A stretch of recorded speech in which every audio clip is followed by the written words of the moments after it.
안녕하십니까. 감성 디테일 감독입니다. 본 내용은 인도태평양 포럼의 본문을 인용했습니다. 미국 인도태평양 전략을 홍보하기 위한 사이트로 보입니다. 저는 정치 문제는 크게 관심이 없지만 지금의 미중 무역 분쟁, 한일 문제, 이란 사우디 분쟁 등을 보면서 미국의 국제 전략적 측면에서 가장 많은 인구와 경제력이 부상하고 있는 아시아 태평양의 주도권과 기득권을 가지기 위한 행보에서 나타나는 문제가 아닌가 하는 생각을 하여 관련 내용을 찾던 중 이 사이트의 내용을 보고 미국이 러시아와 중국에 대한 인식과 대응 전략이 이 부분이 아닌가 하는 생각이 들어 이런 문제에 관심 있는 분들과 공유하고자 합니다. 우리나라도 마찬가지이고 일본, 중국, 러시아도 경제력이 커지면서 주변의 영향력을 확대해가는 과정에서 세계 경찰 국가로서 유일 파워를 자랑하는 미국과의 갈등은 피할 수 없는 부분일 것입니다. 여기서는 유일 패권 국가인 미국이 이런 새로이 구성하고 있는 국가들 중 중국과 러시아에 대한 인식에 대해서 알아보는 데 좋은 자료라 생각합니다. 지금부터 본문을 살펴보도록 하겠습니다. 부상하는 샤프 파워. 중국과 러시아의 독재 정권이 민주주의 국가 내 자국 영향력 확대를 위해 조작, 괴롭힘을 자행하고 혼란을 야기하는 사례가 늘고 있다. 중국과 러시아 정부가 샤프 파워의 사용을 늘리면서 새로운 형태의 정보전을 벌이고 있습니다. 샤프 파워가 2017년 12월 민주주의를 위한 국가기금 보고서에서 크리스토퍼 워크와 제시카 로드위그가 처음 사용하면서 알려지기 시작한 개념입니다. 이들 두 독재 국가는 지난 10년 동안 그 전까지 사용되었던 매력적인 프로젝트나 선전 캠페인 같은 기존 개념을 뛰어넘어 진화된 방법으로 민주주의 국가의 영향력을 행사하기 위해 수십억 달러를 투자했습니다. 워싱턴 소재 재단 겸 싱크탱크인 민주주의를 위한 국가기금이 발표한 150페이지 보고서 샤프 파워 독재 정권의 영향력 강화에서 저자들은 대부분의 국가들의 자국에 대한 다른 나라의 인식을 단계적으로 형성해 나가려고 하는 반면 중국과 러시아의 전술은 강압적이라 설명했습니다. 워크와 루드위그는 우리가 지금까지 독재적 소프트 파워로 지칭해온 것은 사실 대상 국가의 정치 및 정보 환경을 뚫거나 침투하거나 관통한다는 점에서 샤프 파워로 분류하는 것이 더 적절할 것입니다. 독재 정권과 민주주의 국가 사이의 새로운 경쟁 상황에서 독재 국가의 샤프 파워 기술은 단감의 끝 혹은 주사기 바늘로 간주해야 한다고 분석했습니다. 워커는 이 재단의 연구 및 분석 두 본부장이며 루드위그는 연구 및 컨퍼런스 책임자입니다. 저자들은 이런 독재 국가의 전술은 기본적으로 유인이나 설득이 아니라 결혼과 조작의 중심을 두고 있다 했습니다. 국내에서 정치적 다원성과 표현의 자유를 조직적으로 억압하는 이들 독재 정권은 비슷한 원칙을 국제적으로 적용하여 국익을 확보하려는 야망을 강화하고 있다 적었습니다. 2018년 1월 포린 어페어에 기고한 보고서에서 조셉 나인은 정보를 기만적으로 사용하는 샤프 파워는 일종의 하드 파워라 설명했습니다. 나인은 미국의 저명한 정치학자로서 1990년 책에서 소프트 파워란 용어를 처음으로 소개한 바 있습니다. 중국의 경우 지금까지는 많은 나라들처럼 외국에 환심을 살기 위해 문화, 비자, 보조금, 투자라는 수단을 사용해 왔으나 갈수록 체제를 전복하고 교란하는 활동을 늘리고 있습니다. 2017년 더 이코노미스트 잡지와의 인터뷰에서 뉴질랜드 캔터베리 대학교의 앤 마리 브레이디는 중국의 공격적인 허위 정보 캠페인을 정치적 영향력을 유도, 매수, 방지하기 위한 새로운 글로벌 전투라고 묘사했습니다. 워크와 루드위그는 특히 인터넷과 소셜미디어를 통해 이동하는 정보의 규모, 특성, 속도를 고려할 때 민주주의 정부와 사회가 샤프 파워 전술에 대응하는 방법을 재검토한다고 역설하고 있습니다. 저자들은 민주주의 국가들이 독재 국가의 영향력에 대한 예방책을 마련하는 것은 물론 원칙을 지키기 위해 더욱 적극적이고 확고한 태세를 갖추어야 한다고 강조했습니다. 보고서에서 저자들은 남미 아르헨티나와 페루 그리고 중유럽의 폴란드와 슬로바키아에서 중국과 러시아 활동 사례를 분석했습니다. 저자들은 또한 이들이 정치적 내러티브를 호주, 뉴질랜드, 유럽, 아프리카의 민주주의 국가 각국에 은밀히 주입하고 있다는 증거도 흠토했습니다. 저자들은 특정 국가의 영향력을 행사하려는 독재 국가의 노력은 개별적으로 봤을 때는 무의하거나 효과가 없는 것으로 보일 수도 있습니다. 그러나 서로 무관해 보이는 러시아와 중국의 전 세계적 활동을 하나로 묶어서 볼 경우 매우 불편한 그림이 나타난다고 결론을 내렸습니다. 비대칭성의 악영. 워크와 루드위그는 중국과 러시아의 접근법이 다르지만 자국의 실제 및 가상 국경을 외부 영향으로부터 차단하는 동시에 민주주의 국가들의 개방성을 악용한다는 점은 공통이라고 설명했습니다. 저자들은 주로 중국이 샤프파워를 사용하여 자국 정권 선전에 대한 도전을 억압하면서 메시지와 행동을 효과적으로 조작, 검열하고 있다고 분석했습니다. 저자들은 중국 정부는 종종 자국을 순수한 외국으로 또는 민주주의 정치 제재 없이도 경제를 발전시킨 성공 사례로 묘사하려고 한다며, 더불어 중국은 캠페인을 활용해 일당 체제를 홍보하면서 민주주의가 비효율적이고 혼란스러우며 경제개발 촉매가 부족한 체제라고 은근히 비판하고 있다고 설명했습니다. 중국은 민주주의 사회의 다양한 재래식 수단을 동원하여 샤프파워 프로그램을 진행하고 신생민주주의 국가들을 상대로 일당 체제를 더욱 매력적으로 보이게 만들고 있습니다. 중국은 남미와 기타 지역의 신생민주주의 국가에서 공자연구소와 인적교류를 통한 국가지원연구소, 미디어 언어교육 프로그램 등을 동원하여 현지 정치인, 기자, 학자를 끌어들임으로써 정책을 바꾸고 나아가 국민들에게까지 영향을 미치고 있습니다. 호주의 경우 중국 단체들이 정당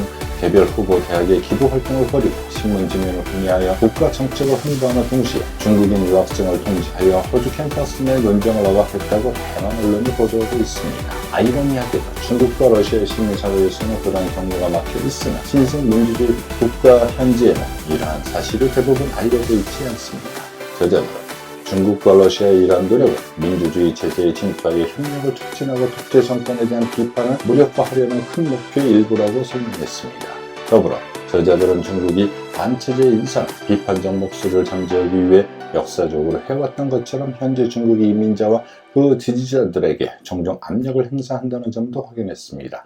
포린 어페어의 기관 글에서 나이는 샤프파워나 정치, 언론, 학계에 침투하고 이들을 무너뜨려 자국의 긍정적인 이미지를 은밀히 홍보하는 동시에 허위 정보와 정보 왜곡으로 불만과 논쟁을 억압한다며 중국의 샤프파워는 세 가지 독특한 특징을 가지고 있다고 했습니다. 깊숙이 침투하고 자체 검열을 양산하며 중국 국익을 위해 작동한다는 증거를 찾기 힘들다는 점이 그것이라고 설명했습니다. 자금 지원 활용, 민주주의를 위한 국가기관 보고서의 저자들은 독재 국가가 샤프파워와 경제적 수단을 결합하여 정치적 의제를 추진한다는 점도 지적하면서 중국은 특히 이 분야에서 노련하다고 했습니다. 중국 기업의 활동과 그 밖의 영향력 행사 노력을 함께 검토하지 않으면 파악하기 힘든 각종 간접 채널을 통해 다양한 강도로 압박한다고 분석했습니다. 남미개발및 개발센터 연구원이자 보고서에서 남미에 대한 내용을 작성한 후안 카를로스 가르데날은 중국이 남미 전역에서 펼치는 샤프파워에서 돈이 그 핵심이라 적었습니다. 2016년 말 시진핑 중국 주석은 2020년까지 남미 국민 1만 명을 교육하겠다 약속했는데, 가르데날은 이런 무료교육, 교육 프로그램, 중국 유학 장학 등 같은 인적 참여 활동이 남미 지역 엘리트의 지지를 얻는데 매우 효과적인 것으로 나타났다고 설명했습니다. 카네기 국제평화재단 산하아시아 포럼의 선임 펠로우인 에반 파이겐바우에 따르면 중국은 세계 각지에서 다양한 경제적 수단을 동원하고 있습니다. 중국은 해외 직접 투자를 통해 해당 국가가 중국에서 유리한 규칙과 규범을 수립하도록 만들고 있습니다. 2017년 7월 재단 웹사이트 기고한 글에서 파이겐바움은 중국이 사실상 아프리카 국가들로 하여금 대중국 차관을 자본으로 선언하고 중국인 노동력을 채용하며 중국의 기술 및 엔지니어링 표준과 조달 규칙을 채택하도록 압박했다고 적었습니다. 중국은 또한 국내 시장 착분을 제한하는 방법으로 경제적 압박을 가하기도 했습니다.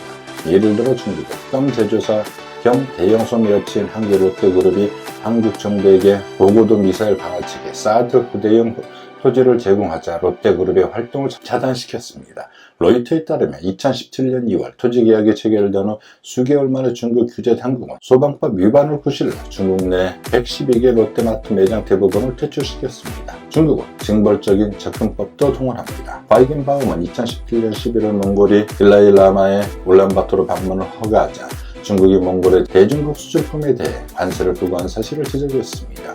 몽골의 영자신문 더 유비포스트에 따르면 이후 2018년 1월 왕이 중국 외교부 장관은 몽골이 교훈을 얻고 달라이라마를 다시는 초대하지 않기를 바란다라고 말했습니다. 러시아의 전술. 한편 러시아의 샤프파워 전술은 민주주의 국가의 건전성과 신뢰성을 약화시키기 위해 더욱 직접적으로 공략합니다. 저자들은 중국이 공격적인 투자, 선출, 부정직한 영업을 통해 인지도를 높이고 국력을 확대하려 하는 반면 러시아는 주로 민주주의 국가를 외형으로나 실질적으로 끌어내려 동등한 경쟁 모델을 구축하려 한다고 설명했습니다. 홀란드의 싱크탱크인 사회문제연구소의 야체 후아르치크 소장에 따르면 러시아는 현지 사회가 안고 있는 신망감과 냉소주의를 활용하여 불안을 야기하고 공공정책을 훼손합니다. 부하르츠크 소장은 민주주의를 위한 국가기금 보고서에 폴란드의 정치 양극화에 대한 장을 저술했습니다. 러시아는 중국과 비슷한 전술을 사용하여 국제사회에서 적을 약화시킵니다. 부하르츠크 소장은 러시아가 폴란드와 우크라이나 사이의 역사적 갈등을 지속적으로 상기시킴으로써 우크라이나의 신생 민주주의 정부에 대한 폴란드의 지지를 약화시켰다 분석했습니다. 보고서에 따르면 러시아 정부는 또한 폴란드와 슬로바키아의 유럽 및 대서양 연안에 대한 소속감 그리고 그 두 나라의 민주주의 통치를 파괴하기 위해 노력하고 있다 했습니다. 부하르츠크 소장은 자생적인 버킷리스트가 사용하는 구체적인 정치 내러티브, 러시아의 정치 선동 그리고 중국의 자유민주주의보다 나은 경제성장 기반을 제공하는 초현대주의고 호의적인 독재정권 강대국으로서 보이기 위해 펼치는 계산된 노력, 이들 사이에 수많은 위험한 연관성이 있다고 적었습니다. 러시아는 국영 언론을 국제적으로 확대하고 외국 선거 개입을 비롯하여 다른 나라의 허위 정보를 확산시키기 위해 중국보다도 더 적극적으로 노력하고 있다 했습니다. 부하르츠크 소장은 그 예로 폴란드의 경우 제3자 웹사이트들이 러시아 언론의 기사를 그대로 가져와 보도함으로써 러시아 언론을 신뢰할 가능성이 낮은 폴란드 국민들이 해당 기사를 받아들이게 만들고 있다고 설명했습니다. 동시에 중국을 비롯한 독재 정권들은 자국 국민들의 인터넷 접속과 소셜미디어 사용을 제한하고 뉴스와 온라인 콘텐츠를 검열하고 있습니다. 이와 같은 방법으로 독재 정권은 세계화의 장점을 악용하는 동시에 자국 내에서 자유롭고 개방적인 교류나 투명성을 거부하고 있는 것입니다. 나아가 워크와로드 이그는 신생 민주주의 국가가 기존 민주주의 국가들에 대해 갖는 전략적 가치를 고려할 때 중국과 러시아가 취업한 이들 나라를 노리는 현상을 특히 우려스럽다는 결론을 내렸습니다. 미국과 동맹국 및 파트너들은 미국의 가치에 바탕을 둔 새로운 조치와 도구를 채택함으로써 중국과 러시아가 정보 및 아이디어 장악을 위해 국제적으로 벌이는 캠페인에 효과적으로 대응해야 한다 했습니다. 저자들은 민주주의 강대국들의 이러한 도전을 물리치지 않는다면 이는 리더십 역할을 회피하고 동맹국을 버리고 오랫동안 유지해온 자국 안보까지 도외시하는 결과가 될 것이라 우려를 나타냈습니다. 저자들은 중국 및 러시아 자원이 풍부한 다른 독재 정권이 예측할 수 있는 미래, 현재의 추진력을 계속 유지한다면 신생 민주주의 국가들에게 막대한 피해를 줄 수 있다 했습니다. 이는 그동안 세계 안보와 범위의 평화적인 규칙 기반 국제 질서에 막대한 타격을 주게 될 것이라 경고했습니다. 핵심 메시지 5단계 중국과 러시아가 민주주의 국가로 상대로 펼치는 강하게 대응하기 위한 조치 중국과 러시아에 대한 정보 부족 현상을 해결해야 합니다.